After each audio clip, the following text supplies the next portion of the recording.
Bonjour tout le monde, aujourd'hui je vais parler de la deuxième loi de Newton et ses applications. Premièrement, les forces.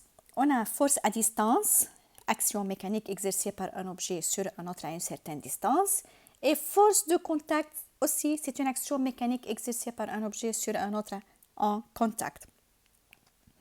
Les trois forces à distance sont la force de la pesanteur exercée par la Terre sur un objet, la force magnétique exercée par un aimant sur une substance magnétique, force électrique exercée par un objet électrisé sur un objet qui est léger.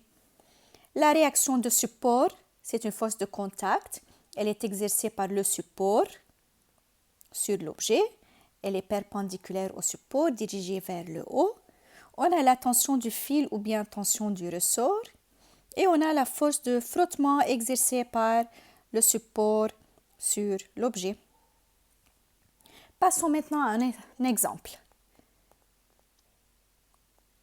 Le premier exemple du plan horizontal. Si on a un plan horizontal, on a un objet qui se déplace vers la droite. Donc, c'est l'accélération qui est dirigée vers la droite. Premièrement, on nomme les forces. On commence par la force de la pesanteur, car cette force est toujours présente. Elle est verticale vers le bas. Le symbole, c'est P. Comme on a un support, donc on a la réaction de support qui est verticale vers le haut. On a la force de traction et on a la force de frottement qui s'oppose au mouvement. Donc, premièrement, on représente la figure et les forces. Deuxièmement, on écrit d'après la deuxième loi de Newton ou bien d'après le principe fondamental de la dynamique. Qu'est-ce qu'on a? On a la somme de toutes les forces extérieures agissantes sur le système est égale à la masse du système multipliée par son accélération. Qu'est-ce qu'on a comme force? On a le poids, on a la réaction de support, on a la force de traction et on a la force de frottement est égale à M fois A. C'est la somme vectorielle. Qu'est-ce qu'on fait? On projette sur l'axe des x' OX ou bien on dit c'est l'axe de mouvement qui est celui-là, qui est horizontal dirigé vers la droite comme le mouvement. On remarque que P est perpendiculaire au support, donc sa projection est nulle. De même pour la réaction. Grand F, elle est collinéaire avec l'axe x' OX et elle a le même sens de x, donc c'est plus F. À propos de la force de frottement, elle s'oppose au mouvement et elle a la même direction de x, donc c'est moins F, est égal à M fois A. On remarque que A a la même direction et même sens de mouvement, donc M fois A. Donc on obtient F moins F est égal à M A. Donc si on veut calculer l'accélération, c'est F moins F sur M.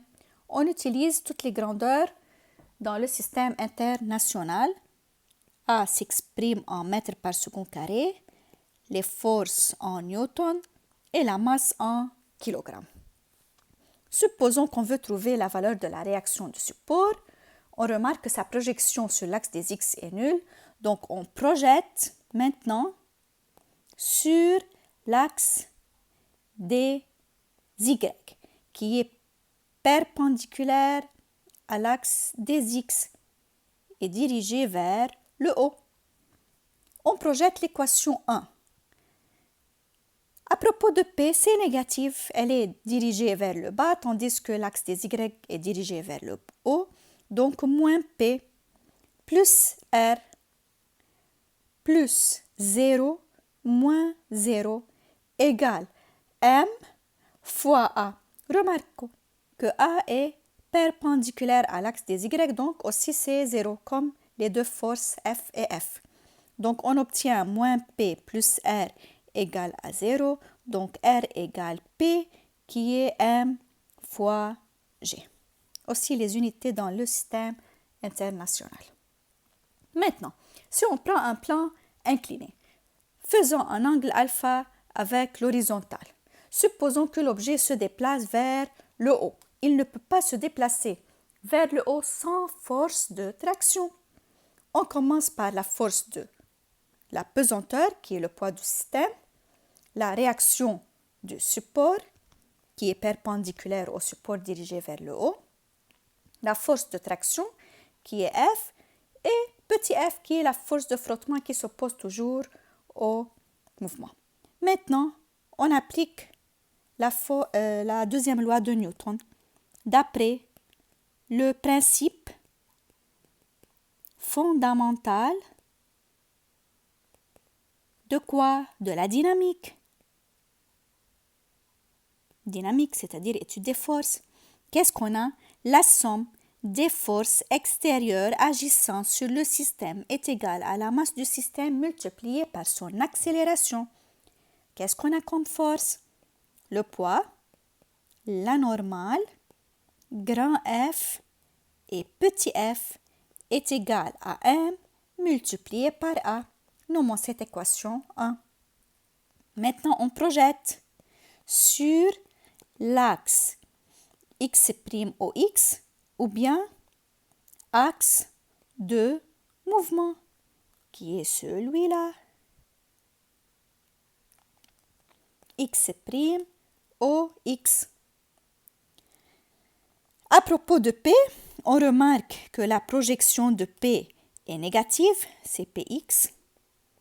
Elle est négative, c'est l'angle alpha, donc on a sinus, donc c'est moins P sinus alpha. N, elle est perpendiculaire à l'axe des x, donc c'est 0. F, c'est plus F, et moins petit f est égal à m fois a. P, c'est m fois g, donc moins m fois g fois sinus alpha, plus f moins f égale m fois a. Si on veut trouver a, alors c'est f moins mg sinus alpha sur m, et les unités sont dans le système international. Maintenant, calculons la valeur de la normale. On projette l'équation 1 sur l'axe des y, c'est-à-dire y'(OY), qui est perpendiculaire à l'axe des x et dirigé vers le haut. À propos de P, remarquons aussi c'est négatif, donc c'est moins P, l'angle c'est adjacent, donc c'est cosinus alpha. N, même direction et même sens que Y, donc c'est plus N. F perpendiculaire à l'axe Y, c'est 0. De même pour petit f est égal à m fois A aussi, c'est perpendiculaire à l'axe Y, donc c'est 0. On obtient là moins mg cosinus alpha plus n égale 0. Alors n égale mg cosinus alpha dans le SI. Donc, n est égal à mg cosinus alpha pour un plan incliné faisant un angle alpha avec l'horizontale, ou bien est égal à mg pour un plan horizontal. Merci.